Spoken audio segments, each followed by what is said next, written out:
It's been talked about for years. Now the fate of KCI is finally in your hands. Coming up in the special hour-long election edition of the program, we're joined by airport officials, city leaders, and opponents of a single terminal plan for KCI. Plus, how did we get here? We take you on an eye-opening video journey.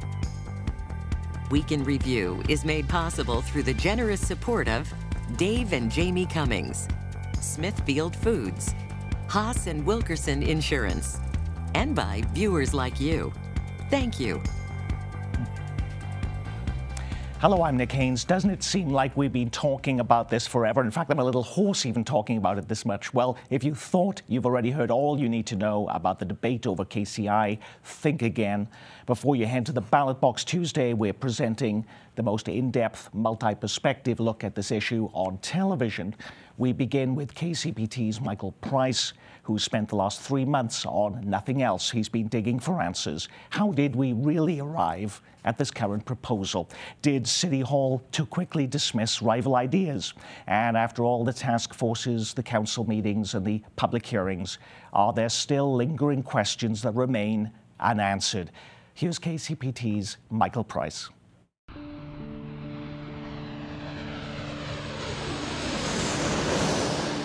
Welcome to Kansas City International Airport, or KCI. Although it serves our region, it belongs to the city of Kansas City, Missouri. And what should be their prized asset, their crown jewel, some see as no longer fit for purpose. This is potentially 200 people in a small gate area with no access to move around. We know something needs to be done at the airport. But the scramble this year to award the contract to build a new terminal has raised concerns about how City Hall does business. I think our credibility has taken a huge hit nationwide. I don't know what to make. I'm flabbergasted.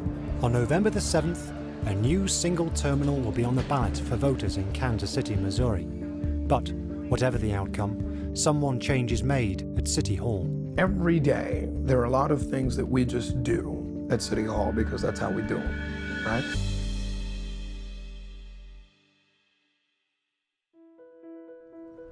The nature of my job is meeting clients where they are all over the country. And I have Kansas City clients, but also I'm jumping on planes often. As a consultant to non-profits, Chad travels a lot. Last year, he took around 160 flights. He knows his airports. I think for the business traveler like myself that's in and out every week, KCI is a bit like an old shoe. It's convenient in many ways. We have our routines. We know how to get from our shuttle to our gate rather efficiently. Most users of KCI would agree that it's convenient. Last year, in a survey of 60 airports across the country, KCI came out above average for its access, check-in, and security check. But that's not to say it doesn't have its flaws. On the other hand, once you're behind security, very few eating options, very few restroom options, nothing to see, nothing to do. KCI scored below average for food, beverage, retail and terminal facilities. The lack of space restricts what the aviation department can do. And there's not enough space, there's not enough restrooms for the customers to have the kind of experience that they deserve inside the gate areas at our facility. KCI has 3 terminals shaped like horseshoes. At the moment, only 2 of these are in use. Opened in 1972, they were designed for a time before the need for secure gate areas. These areas are squeezed into just half the terminal's width. We're confined in this very skinny space that's 72 feet deep and 1/3 of a mile long that doesn't give us the elbow room that we need. So how do we get more space? I think it's strictly a matter of opinion as to whether we need a single terminal or we can renovate the terminals that we have. But is expanding the current design, rather than replacing it all with a new single terminal, a viable option? This local architect thinks so. Everybody up to that point believes City Hall. Oh no, we've done all the studies. We absolutely need a brand new single terminal. In December of 2015, Councilwoman Teresa Law got in touch with Stacey Jones. I just said, I want to see if we can do something with these current terminals. So we associated with a firm called Woods Bagot who have done a tremendous amount of airport work throughout the world. We also brought in some civil engineers, and we sat around the table and we nutted out the problem. After 2 days, the group came up with a design for a remodel. Add 100 feet of width to the existing building where the roadway currently is. There is a sensible solution in there for retaining what we have, but building upon the good aspects. Now, if they had 6 months, they probably could have done a hell of a lot better, but where they're at now, it was pretty doggone good. But some weren't overly enthused. We thought it was going to be welcomed with open arms. Well, guess what? It went down like a lead balloon. It was not what City Hall wanted to hear. Why? I don't know. I'm an architect. I'm not a politician. Councilwoman Law couldn't get city leaders to formally consider the plan, and the airlines concluded that it didn't meet their future needs. In April of 2016, after more than 2 years of joint study and negotiation, the Aviation Department and the airlines made a final recommendation to Council for a new single terminal. But why is renovation not an option? We've been remodeling for 45 years. The question is, what about the next 45 years? Can we really remodel to get there? And that was the conversation with the airlines, and the airlines said, we don't support that. But in Texas, Dallas-Fort Worth Airport has recently been renovating its old horseshoe-shaped terminals rather than replacing them. They're larger than KCI's and opened 2 years afterwards in 1974. As recently as 2013, a major airline at KCI was lukewarm on the idea of a new single terminal. It was the issue of cost that helped convince them. And once they understood the cost and understood the things that we can't do inside of this facility, it was their preference at that time to say, let's stop looking at renovations and start looking at new. The Aviation Department say that Crawford's remodeling plan would cost as much as a new single terminal. I believe that the Crawford plan showed that doing one terminal was about $300 million. We would have to do all three, which takes us to about $1 billion, and that's the price of the new terminal. Well, that's a very convenient answer. Show us the money. I have to imagine that the new single terminal will cost more, way more than $1 billion. For City Hall and the airlines, a remodeled airport is off the table at the moment. But that may change if a new single terminal doesn't carry the vote on November the 7th. We know something needs to be done, and with that in mind, maybe that renovation piece can be an option. According to the Aviation Department, only around 12% of KCI's customers are residents of Kansas City, Missouri. And yet it's that city's voters who'll get to decide what happens here. Why is that? Well, it's because the city owns the airport, and in December of 2013, Santa paid a visit to City Hall.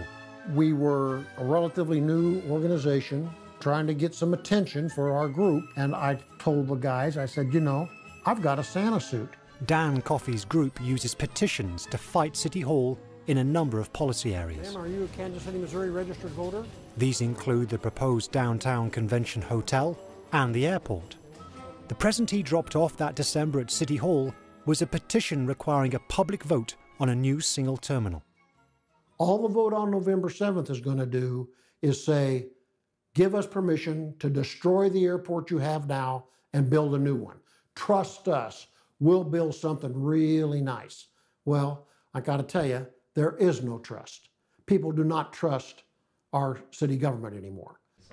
The mayor, the city manager, the Aviation Department and much of the council want a new single terminal. When you get realistic about it, there is a need for a new facility. But it'll only happen if people trust their judgment. The Aviation Department was taking steps to win that trust. In April of 17, we sought to engage the community through listening sessions, and we met with about 40 different neighborhood groups and to help everyone identify the need. It was all going smoothly, and then this happened. But all I'm asking for today is for the people. I learned about the recommendation about 36 hours before a press conference, so that was new. He wasn't the only one surprised.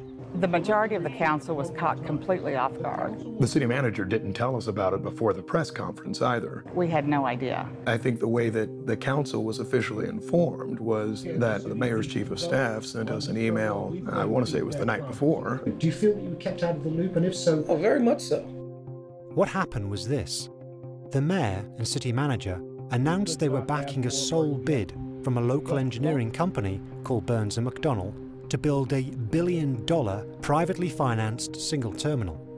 A 20-page memorandum of understanding was already drafted. It would have given the company the exclusive right to proceed with the development. The council were asked to sign it off, but some were wondering what had happened to the system of government. For number one, the mayor to put the city manager in that position. And then for the city manager not to reach out and say, hey, you know, this is what's going on. That's his job. His job is to keep all of us abreast and informed of what's going on with the city. That's his job. Yes. He didn't do that. Yes. Should he still be in his job? Well, I mean, we have to evaluate every facet and every aspect of his job. So, you know, I'm sure we'll be having conversations about all of these things moving forward. Both the mayor and city manager wouldn't give us an interview. And our written question to the city manager as to why he didn't keep council abreast of what was happening prior to May the 12th remains unanswered. But it wasn't just that the council hadn't been kept up to speed.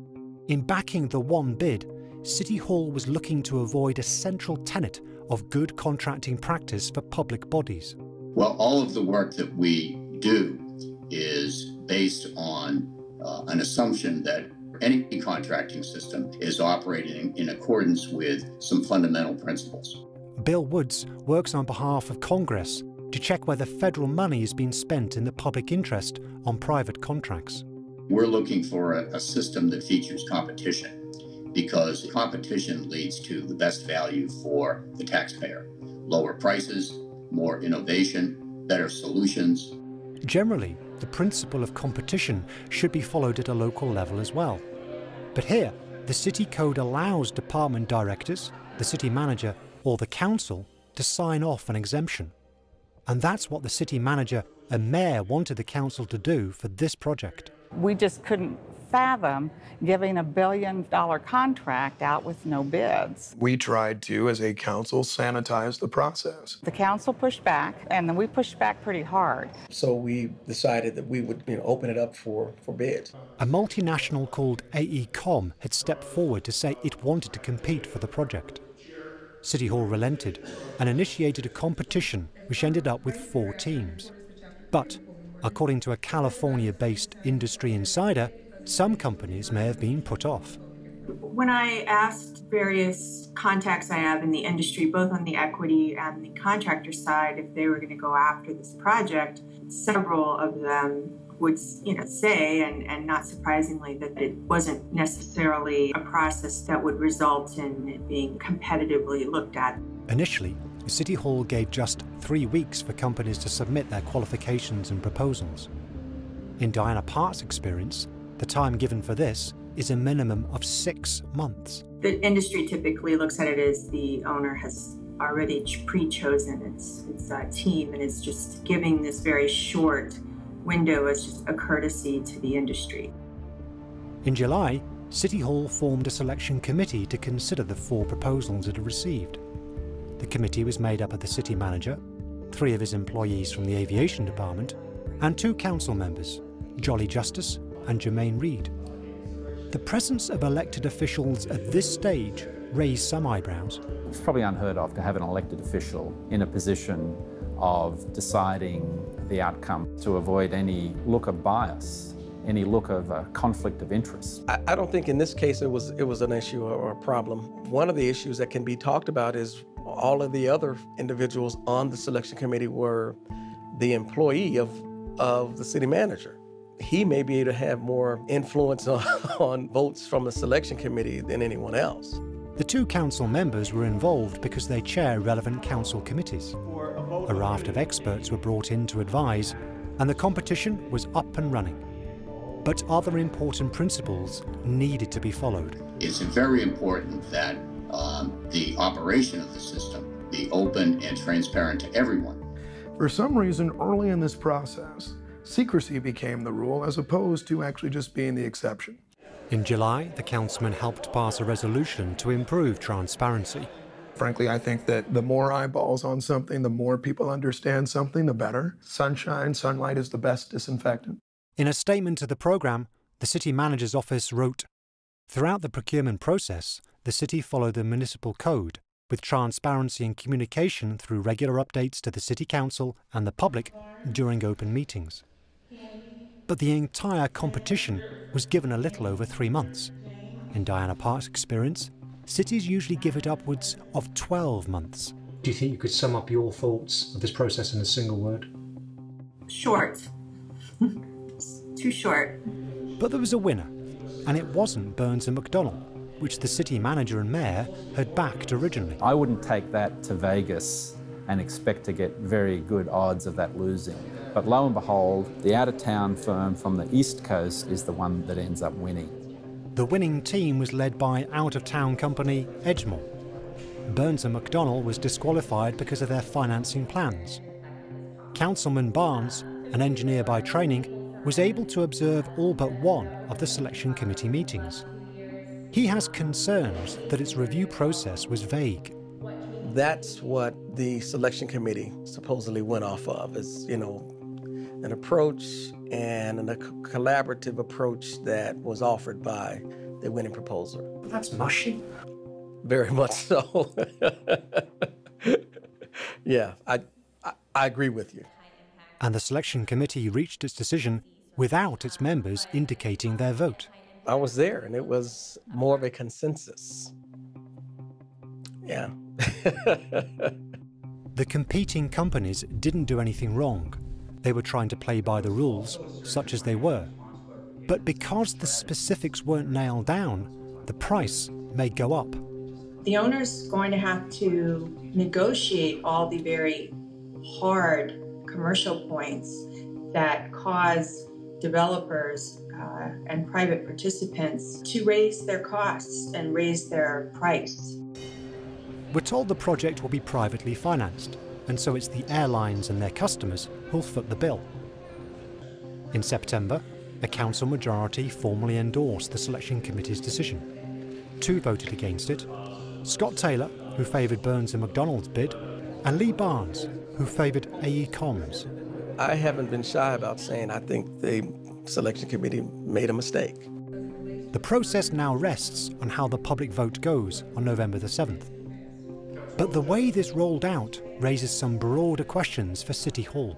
Do we have a process that provides the best information for the public, ensures competitiveness in all cases, and ensures that both council and, I think our business community understands how decisions are being made each day? The answer to that, I think, is also no. City Hall followed the rules, but the rules don't necessarily follow good practice that seeks to protect the public interest. And we've been here before. In 2008, the city auditor published a report urging the then city manager to follow good practice. It listed 21 practical ways the city could do that in running a bidding process. So how many of the 21 were followed this summer? Well, it appears we followed 10 of the 21. Out of 21 recommendations, I see that we followed 5 of them. Some were followed, many were not. For every process flaw we had, it creates more questions. Was there favoritism? Were you fair to all parties? And that's regrettable. Every year, City Hall enters into contracts with companies for hundreds of millions of dollars. We don't know how many of these have been legally exempted from the principle of competition. I think the council is very on guard now. Not much is going to get by us without one of us knowing something's up and sharing it with the others.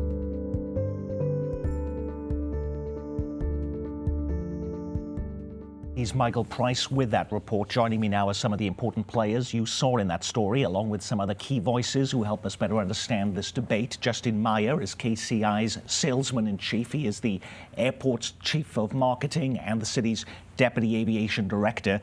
And convinced by this new single terminal plan is Don Hensley, a commercial pilot and aviation consultant who spent 33 years with the Federal Aviation Administration. As part of that career, he led air traffic operations at Dallas, Fort Worth, St. Louis, and at KCI airports. You just saw him in the film, Kansas City Councilman Quinton Lucas, who cast his vote to place this plan on the ballot. And also from the film, Stacey Jones, a founding partner with Crawford Architects, which was asked to draw up renovation plans for KCI, only to see that effort go nowhere. I want to start with you, though, Councilman Lucas. You know, in the film, you're talking about this being a secretive, messy process, and yet your name appears on all of the campaign mailers for a yes vote on Tuesday for a better KCI. Why? Because I think the voters have a simple question. Do we need a new airport or do we not? And as someone who came into council being as skeptical as anyone, but had the chance to tour the facility, see what our limits are long term, the answer is yes, that we need a new facility. And so while there was a messy process, I would say, frankly, any billion-dollar deal, be it public, private, any company, will have drama, will have some sort of intrigue. But at the same time, I think we got a good process. We got a developer we can be proud of, and we have a project that this region desperately needs. And this is something the airlines say they want, Don Hensley, so why wouldn't we want to move forward with a new single terminal at KCI?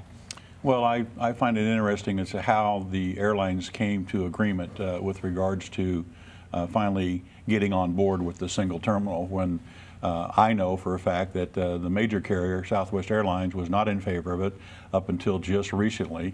And then in further research, I found out that the city is going to develop a new, what they call residual airline airport agreement, and that's completely different than the compensatory agreement that they've had in the past.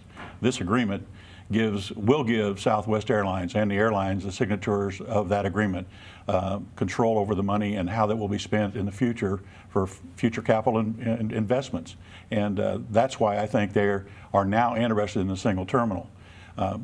It's beyond me why somebody hasn't offered Southwest Airlines all of Terminal A at a reasonable rent, a price $1 a year for 25 years. Let them invest all their money they want to invest in that, develop 20, 22 gates, and let them hub out of here like they want to do. Justin. Terminal A is an interesting question, and one we get a lot is why isn't Terminal A the answer? And the truth is, we actually told Southwest, what would you like to do with Terminal A? And Southwest said unequivocally, and all the other airlines said, tear it down and build a new terminal there. That is the right answer. There's been a lot of airlines that have been in Terminal A, and they don't exist anymore. It's a long list of America West, U.S. Airways, Midwest, Midwest Connect. Those carriers are gone, and the consolidation that's taken place in the industry has really been what's forced us into two terminals, B and C, and the square footage that we have in terminals B and C is the right size for us going forward. A lot has been said about what the airlines want and what they don't want. Let's look at exactly what they said to City Hall about what they do want. This was 18 months ago. Let's listen in. The airlines have agreed to the new terminal concept. The airlines have agreed to take the financial risk for the project. The airlines agree to back the debt. The airlines do not support any other terminal alternative. So, Stacey, you have been pushing a renovation plan for KCI Airport when the airlines have been so unequivocal that this is what they want.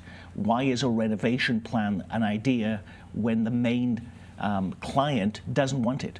Well, look, just because you say something many, many times over doesn't make it true. I'm not a born skeptic, but I delve into areas where other people don't go because someone's already said that's been exhausted, we should move on. Well, it just didn't seem to ring true to me. So we were asked to go back mine over the old ground and have a look and see if indeed we do need to spend $1 billion or more than $1 billion, because this thing will escalate, to get what we really need. There's nobody on this side of the table, my colleagues all included, that don't believe that we shouldn't be doing something at the airport. I just don't believe we need a new terminal. I think we need a renewed airport, but not a new one. So I believe that we can get all of the airport's demands settled, all of the customer satisfaction way up where it needs to be by doing a very judicious renovation and a rebuild of what we already have.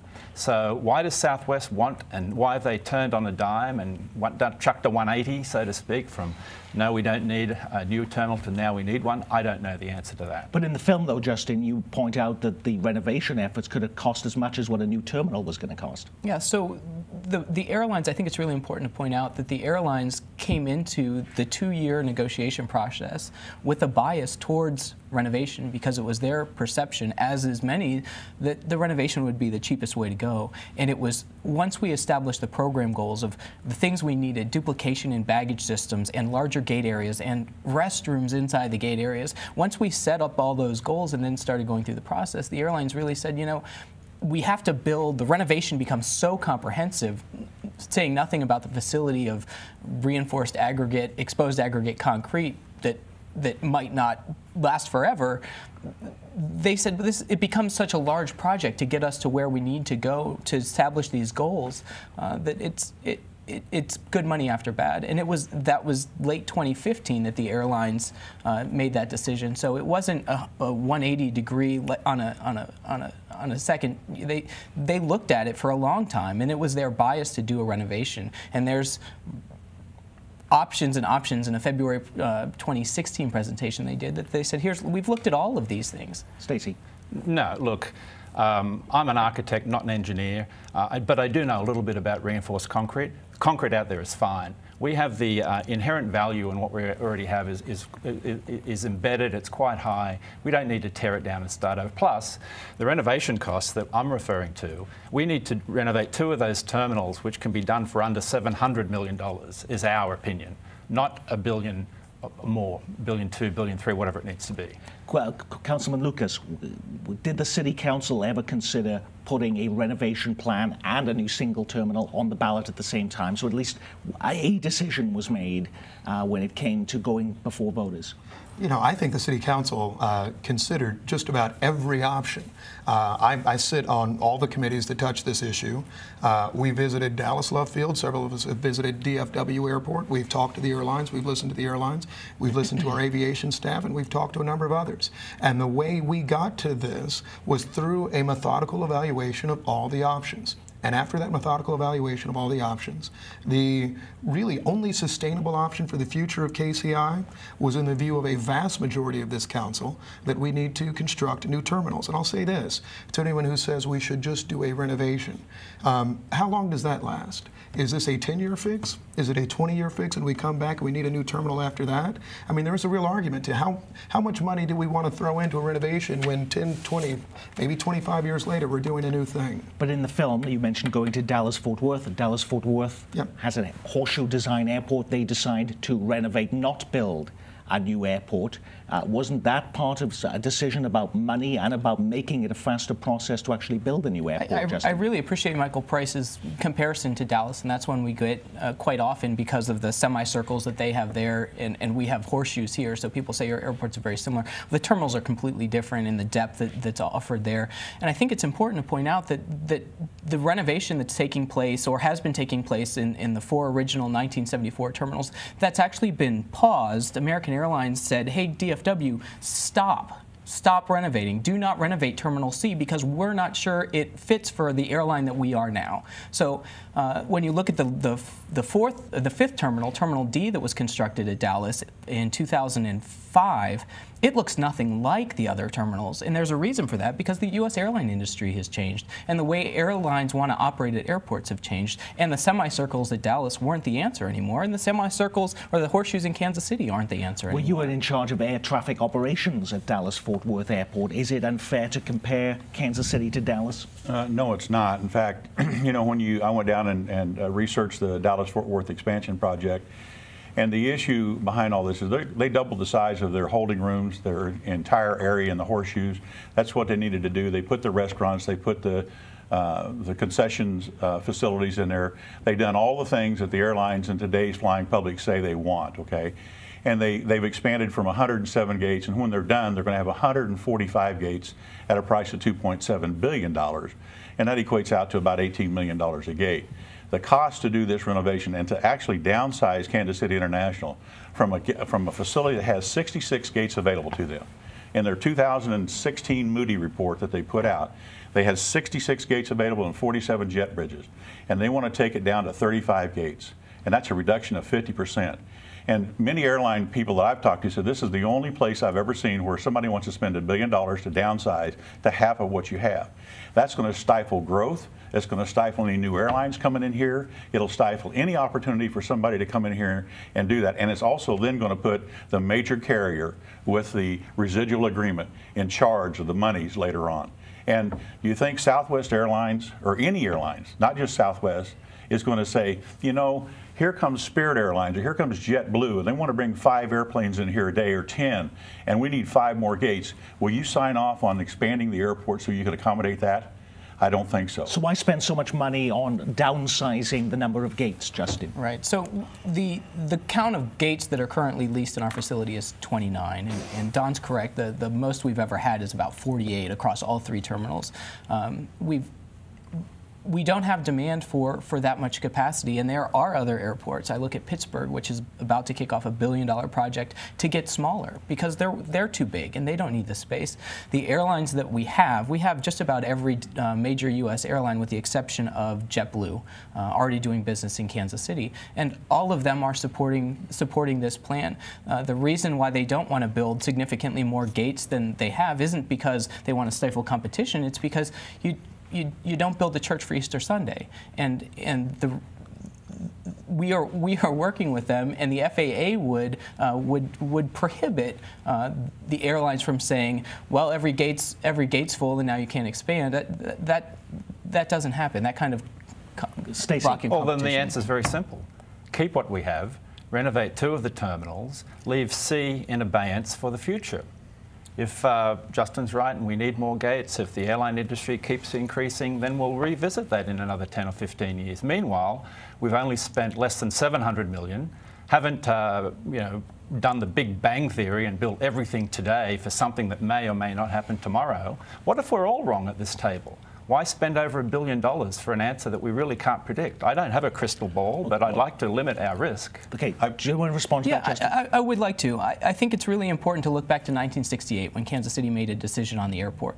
The promise in the campaign flyers in 1968 for a $150 million bond issuance to move the airport to Kansas City International, to make that the airport, promised supersonic international flights, and promised that large companies would come and operate headquarters in Kansas City, and that we would be the first from the ground up supersonic airport in the United States. None of that ever happened. So I ask, would the right decision have been to stay at Municipal Airport, or where we ended up, is it right even though we weren't sure, or we were wrong, they were wrong on what the predictions of the future would be? Well, let's look at a lot of the promises and the claims, and let's take a closer look, first of all, at what you see when you head to the ballot box Tuesday. Here is the question. You'll note there is no mention of how much money will be spent, no mention of Edgemoor, the design team, and the developer. So when we hear this $1.3 billion figure for what this will cost, is it possible, Quinton Lucas, it could be a totally different figure, and this ballot measure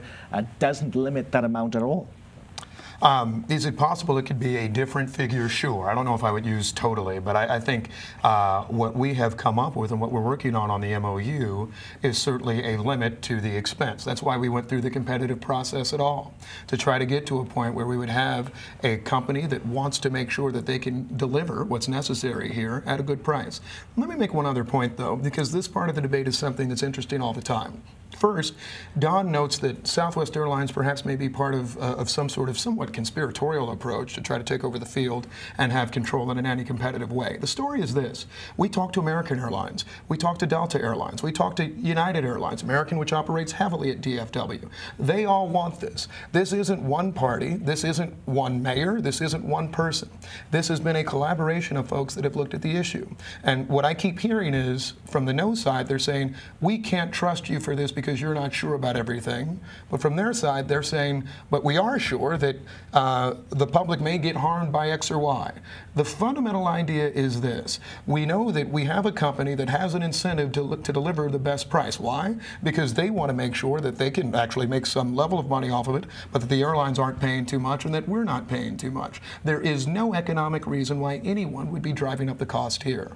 Okay, what is this new? Go on. I really have to disagree with what's being said here because, number one, I don't think there's a conspiracy issue that's going on. Since 2007, they went out and spent somewhere between 13 and 15 million with private contractors, with private consultants to vet out and come up with just a single terminal option. The consultant that worked for Southwest was the one that was driving this whole message. And when I know Crawford's plan was presented to him, Jolie Justice is the one that finally gave in and said, okay, we'll take a look at it. And they gave it to the consultant that was working for Southwest, the direct competitor to him who was driving a single terminal. And they come out and they just, like you said in the thing, it went down like a lead balloon. It is absolutely mind-boggling. You build 35 gates, when you land a 36 airplane, where are you going to put it? It's not going to be there. And when you have major weather events, and people start diverting here to offload people, where are they going to put them? They're not thinking beyond that. Okay, so how about to those last questions? Where do you put all of these people if you've got all of the capacity for all these flights? Where are all of these where we put them today, when we have a diversion, we have medical diversions and mechanical diversions. They happen all the time, and we find a space in the existing facility, right? We don't have, other than the big morning push, we really don't have situations where every gate is occupied. And one of the things that's really beneficial about a terminal that has some efficiencies and ability for reuse is that if an airline is not using a gate, a preferential gate beyond a set number, if you've only got 2 turns a day on a gate, well, you shouldn't have that gate all to yourself. And in the current situation, because of our linear design, all of our gates are ticket counter dependent, bag claim dependent. I can't give Delta an extra gate in Terminal C because their passengers aren't going to drop their bag at a ticket counter and ride a red bus over. So we get a lot more efficiency in the new terminal design. What is this new terminal actually going to look like? The ballot question, as I mentioned, doesn't even mention the design team Edgemoor, but does that mean that they haven't been presenting a vision for what they have in mind? Here's the latest concept told in their own words at a business session of the City Council. Next item of business, KCI update. We've heard loud and clear the convenience factor of the current airport and making sure we replicate that in the new single terminal, and I think you'll be very pleased with how we represent that. It's a 2-level terminal. You also see in the rendering, I hope there'll be a high-level pedestrian connector from the upper levels of the garage. That garage is right there, just the way it is today, and perhaps even closer. The main check-in hall, we want to be a grand space, light and airy. One of the key features as a kind of memorable moment that is unique to Kansas City, the idea that it's the city of fountains and that there would be a fountain as a kind of central focal piece of the departures check-in hall. And it can be programmed to do a variety of things for holidays, for, if there's a sports team that wins their title, even on the hour, you could have a great event that people get to see.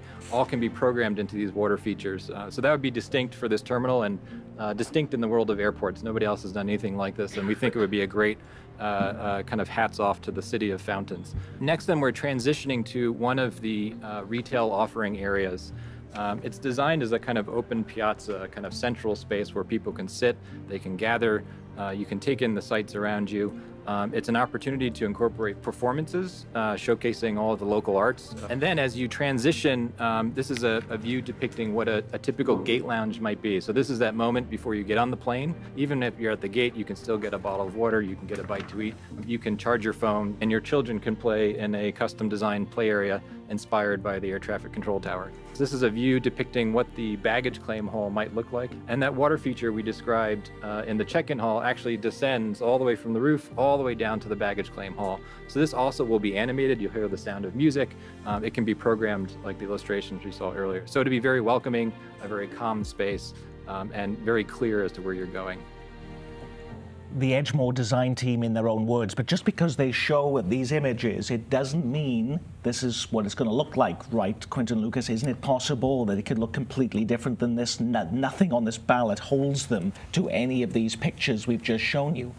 You know, I don't think I would say it will be completely different. I think, sure, I'm going to be disappointed if my kids can't play at a traffic control tower in one of those gate areas. You know, I think these are renderings, certainly. These are early renderings. They were just awarded the project roughly a month and a half ago. But for some reason in this whole conversation, we're letting the perfect be the enemy of the good.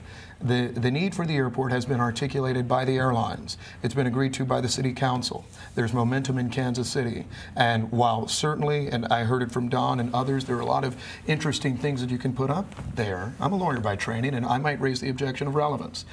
Frankly, he noted we spent money to talk to consultants over the years. Certainly we did, because we wanted to know what was going on. But frankly, does that change the answer to the question?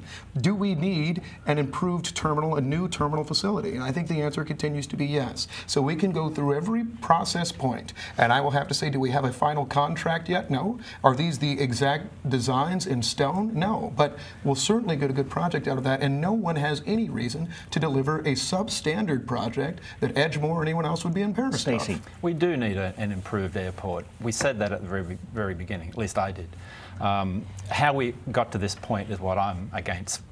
The ballot question should have an option in there for a renovation. Why not?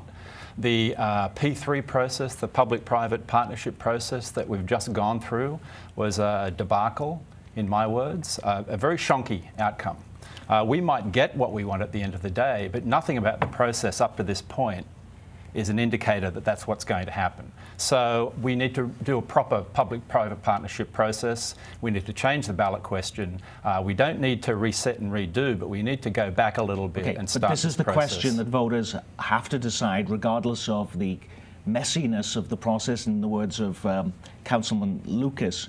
But when we look at some of the claims being made in the campaign materials for a new KCI, let's look at some of those. One is a better KCI will have more to offer, more flights in and out of KC. Will it mean more flights, Justin Meyer? Well, I think it's really important, Nick, to look at what we have right now, and to see that we're growing and we're adding flights, but we're being passed, and there are airports in our peer group, Nashville, Indianapolis, Raleigh, that are passing us. And this, what we have today, which the airlines have said they don't like, isn't going to get us across the finish line. And I think that it's very short-sighted to say the answer that we had in 1968 or 1972 for the realities of what the U.S. airline industry was in 1972 is still the correct answer for today. Okay, but this is not going to necessarily get you more choices, more non-stop flights across the country. The airlines won't commit to that, and it's very clear why, because if Southwest Airlines was to say, if Gary Kelly came here on Friday and said, hey, Kansas City, if you vote yes, I'll give you 4 flights a day to Atlanta, 4 more flights a day to Atlanta. You know what Delta would say? Warfare. It's on. We're going to add 6 more flights to Kansas City, and they're in business to make money and not signal. So the airlines, they have said that they are being held back by the facility today, and I think that's extremely important to understand. Stacey, look, when this airport opened in 1972, we had 184 departures out of that facility. Today, we have 150. That's down 18.5%. In 2007, we had 23,500 people leaving enplanements out of Kansas City Airport. Today, we have 18,500. That's down 21%. Where is this magical growth in airport travel coming from? Absolutely. Since we opened in 1972, the average growth per year of the airport has been 1.9%, and the forecast that the airlines agreed upon was 1.9%. The U.S. airline industry is extremely cyclical, and we are in a great time. Airlines are making really good money right now. It's a great time to be negotiating a terminal deal with airlines. So is the growth there? Yeah, through September, we were at 40 months of consecutive year-over-year growth. They're making money because airline gas is $1.80. Mm-hmm. 3 or 4 years ago, it was almost $4. Right. That's where they're making their money. Their airport costs and the airlines have done a great job too of hedging their bet, and I don't mean via fuel hedges, but by the way they've changed the airplanes. And Don mentioned a little bit about flights and gates, and I think it's important to recognize that the industry has evolved significantly from 1972. And I've been in aviation on the airline side and the airport side for 20 years, and I remember when planes used to be empty. Looking at published flight schedules in 1972, in November when we opened, the average airplane had 84 seats and was half full, which meant a typical departure at Kansas City International Airport on average had 42 passengers. Today that number is over 100 passengers per departure. And coming back to the councilman's point, do we need a new terminal? Look at Gate 76 when Frontier's boarding a 150-seat airplane, and it's obvious we need more space. Okay, let's look at another claim that you will see when you get a postcard or a flyer through the mail, or you'll see a TV ad on this particular election issue. If you don't go to the airport, you don't pay anything. Revenue from the airport and those who use the airport, including out-of-town travelers, cover the costs. Is that true, Don? For the most part, it is true, but the tax dollars that you're going to pay on the ticket tax is still going to come from the people who actually go out there and use the airport, okay? And if you go on the airport and park to pick up somebody, you're going to pay a tax there, so it's still going to be paid by the public. But my biggest concern is from 1972 to 2012, I never heard the word that we have a terminal or terminals that were congested. They were overcrowded. We didn't have enough gates, et cetera, et cetera. But magically we closed Terminal A and all of a sudden moved two of the busiest airlines into the single terminal.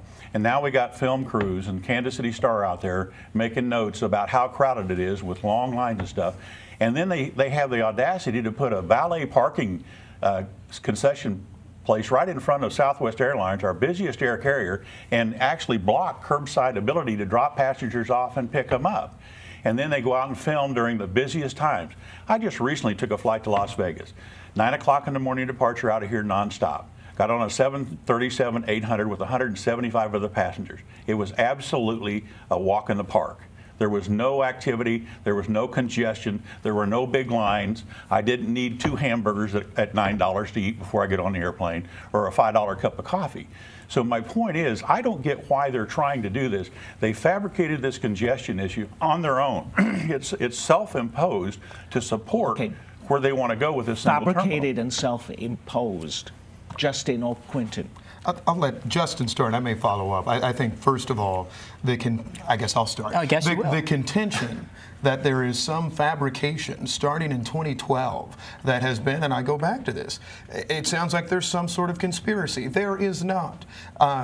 Frankly, and I think anyone who watches City Hall knows that we have a lot of disagreements all the time about a number of things, including airport issues. There is no disagreement about the fact that we have significant need now. There's no disagreement about the fact that our aviation staff, and this is why I'm talking, they're not trying to make the experience worse. It doesn't help his resume or any of his work to say, I drove KCI into the ground over a period of 5 years. And frankly, that suggestion is entirely in error. So he can talk about why consolidations really led us to this issue, but this is not some sort of conspiracy by the Aviation Department or the city of Kansas City, Missouri, just to trick people in the fall of 2017. Well, my comments are not in error because look at the facts speak for themselves. What did they do? They closed Terminal A and a 2,000 parking garage to the public and then said, now we're congested and we need more parking. Now, the actions speak for itself. And anybody that has any common sense at all sees that. And I've heard that from many people that I've talked to about this, of why they did it. And when you go through the process of where we headed, how we got to where we're at, they go, oh, I see now. Okay, let's get a rebuttal from Justin on that. The councilman really has hit the points on the head. There's the thought that I show up to work every day and my 400 other colleagues at the aviation department show up every day with a nefarious intent to make the airport worse is ridiculous. I don't know. Do you show up to work every day to try to make this place worse? It's crazy. I hope not. And Stacey's going to. And I think it's important to recognize we have gates now. If our airlines want to expand, we still have unleased gates in Terminal B and C. So there's room to grow inside there. The thing we need to keep going back to is that the trend in the industry is towards larger airplanes and more full load factors, and whether or not Southwest leases 9 gates in Terminal B or 9 gates in Terminal A, when they're busy in the morning, and 9 o'clock in the morning is actually a quiet time because busy is 5:30 to 7:30, that's, if they're 9 in Terminal A, it's still going to be the same experience. Let me, can I just bust a myth? Please do. Yeah. Kevin Costa wrote recently in rebuttal to a KC Star article about these long wait times at KCI. The average wait time in the busiest airports, LAX, Orlando, Chicago, they're up there, 40 minutes, 35 minutes, 25 minutes. Do you know what the average wait time at KCI is? It's 4 minutes. 1/10 of what it is at LAX. At the TSA Speedy line, it's 2 minutes. At the regular line, it's a little over 4 minutes, but it averages under 4 minutes. Justin added earlier that we don't want to build this facility for Easter Sunday. Couldn't agree with him more. But to obfuscate this argument and film it when it's at its busiest period and let everybody think that KCI is so congested, I think that is in fact a furphy. You're mentioning that the TSA lines, and that's about security, which I don't see actually on a lot of the campaign materials today as one of the main arguments, but that's an argument for you, Don. Well, you know, the KCI and the congestion issue and the capacity, not only capacity for the airport, that the airport is there and is available. It could put 3 airlines could come here and say, we're going to give you 30 flights a day, and we could handle it. The airport could handle that with absolutely no problem whatsoever. And the revenues would go up. But you have to have gates to accommodate that. If you go down to 35 gates, you're not going to get there. My other biggest concern is about the cost. The cost of this 35-gate terminal is estimated anywhere from, they say, $964 million out to $1.3 billion. Okay, and I haven't seen a project like this ever come in under budget on these type things, regardless of how you built them.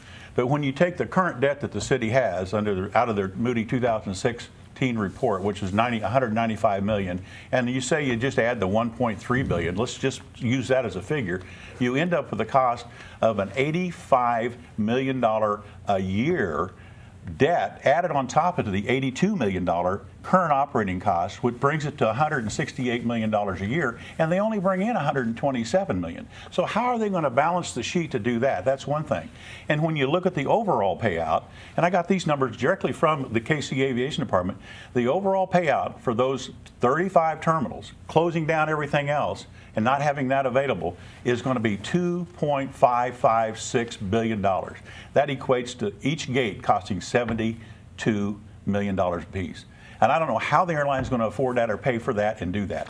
And it's just simple math. Kenneth emailed us. He said, I thought most of the complaints about KCI were addressed in the last refurbishment of KCI, and the city hasn't paid off that yet. Is that true, Quinton? So this is true, but here's the thing.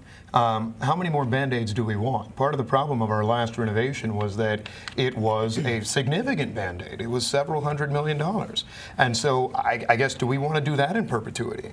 I mean, what the airlines are telling us, and they pay a significant cost in this, and they don't want unhappy customers, is that KCI, as it's currently constructed, does not work for the future of American Airlines, Delta Airlines, United Airlines. What we've also done is significant study, Nick, in hiring outside experts, inside experts, and others to talk about the financing issue, and literally none of them have told me that we are concerned about future debt exposure or debt levels at the Kansas City International Airport. So I understand that we're fighting a bunch of red herring arguments, and I think that's to an extent unfortunate because it distracts us from what is the central question, that we have a funding source that allows that only people who use the airport are going to pay for it.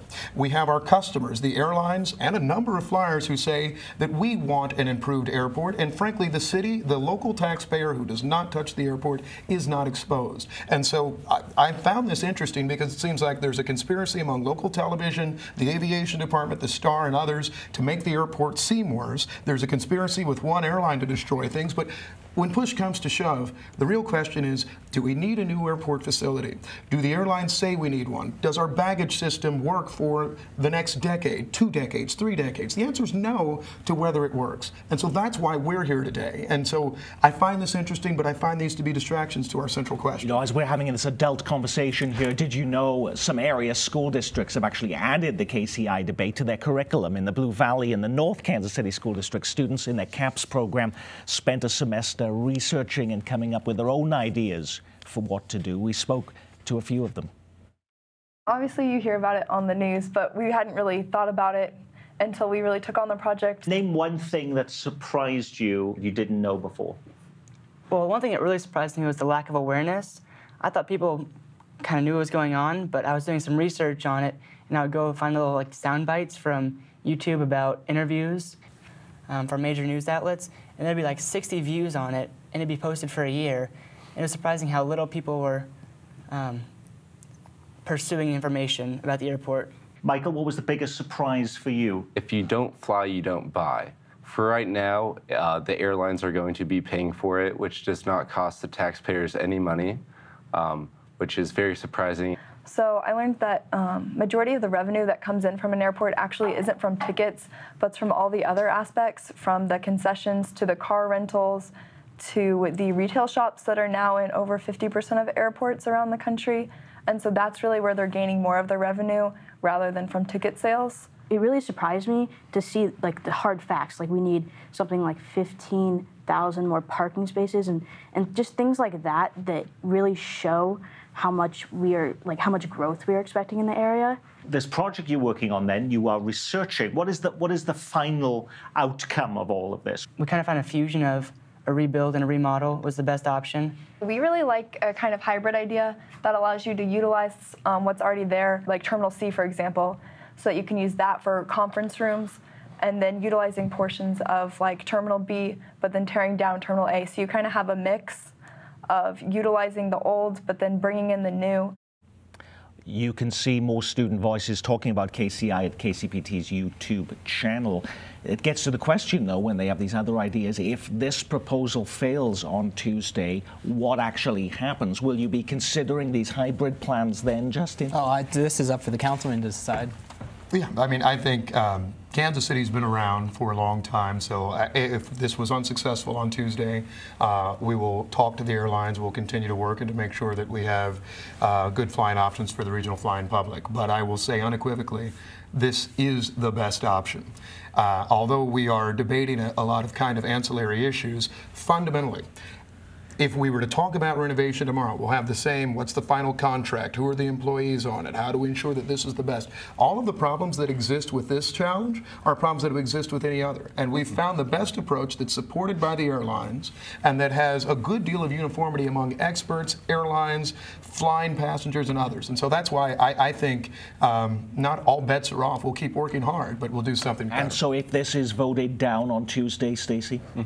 Well, I think what will happen is not what Quentin just alluded to. I think what would happen and should happen is a proper public-private partnership procurement and delivery process should be initiated immediately, one with transparency and probity, one that everybody who's not that thoroughly familiar with how these things work can at least feel as if the job was done correctly. That's what should happen. And that is all we have time for on this special hour-long election edition of Week in Review, helping you to better arm yourself with the facts before voting Tuesday. Kansas City Deputy Aviation Director Justin Meyer and City Councilman Quinton Lucas. From Crawford Architects, Stacey Jones, and aviation consultant Don Hensley. Tuesday is decision day for KCI. Next week, our reporters return as we analyze what happened, plus a look at what happened in other key election races around our metro. I'm Nick Haynes. From all of us here at KCPT and from my reporting colleague, Michael Price, who produced our opening film, thanks for spending part of your weekend with us.